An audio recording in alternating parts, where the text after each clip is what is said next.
Yan mga kalanog, magluluto tayo dito ng munggo. So yan, gisa muna natin ang mga ricado.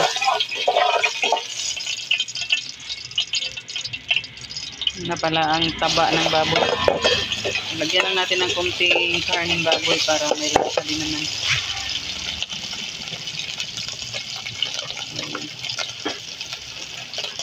Tusta muna natin ang taba-taba. So,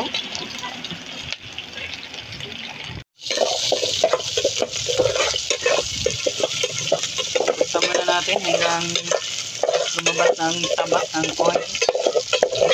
Mag-golden brown na siya. Hala.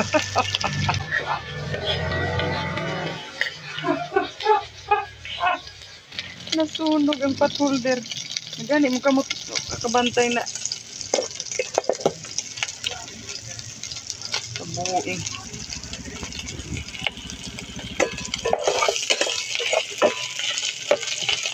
Yung mga kalanog na sabay na.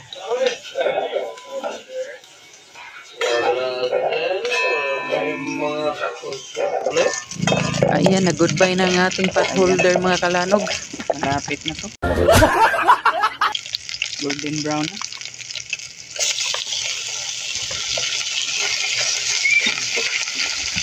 At yung laman naman. Sobrang init dito mga kalanog. Nandito tayo sa labas.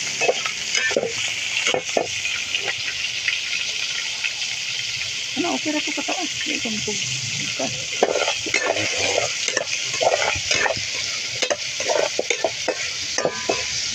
Yan, tusta-tusta ng konti.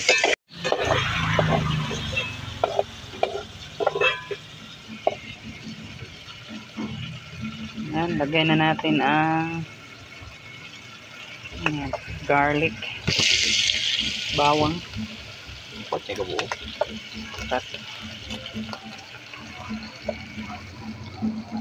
apat na pirasong pork of garlic.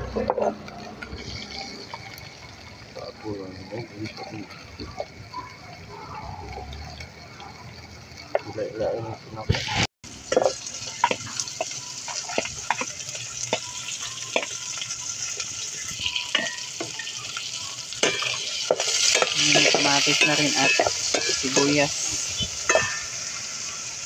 Ang ating onion.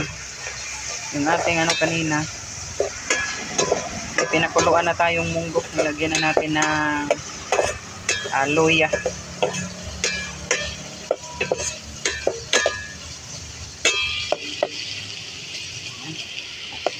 Ito na yung pinakuluan natin kanina.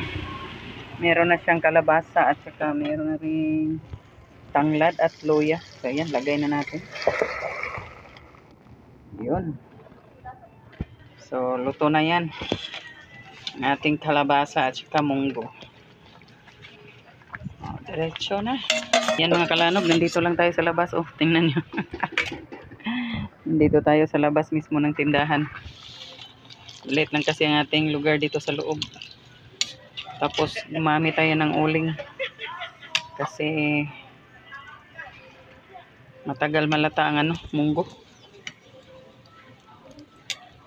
Ayan na mga kalanog, ready na itong lagyan ng mga timpla.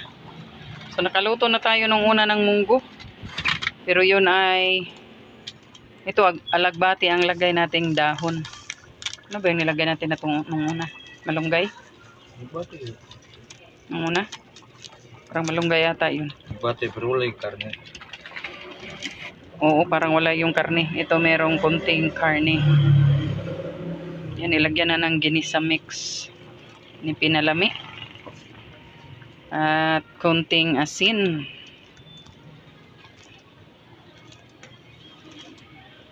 Tunaw na to.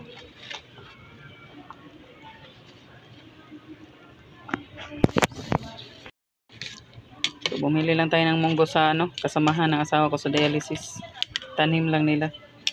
Mas mura-mura ng konti kaysa merkado. Ayan, pakuluin na lang natin to. Tapos, asan yung Coco Mama? Wala pa natin ang ating pinakagata. Coco Mama. Unang gata. Yan. Tapos lagay na natin yung dahon. Kasi baka ano na siya, magmantika. So marami tayong ano dito, alagbati. Bigay lang din tong alagbati natin. Ang kasamahan din natin sa dialysis pa rin.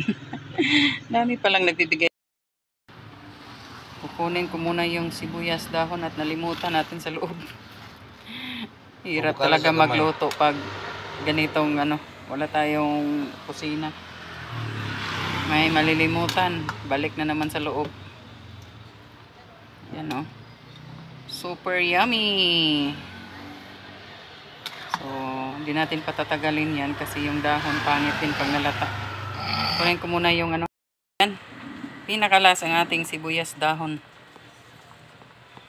Okay.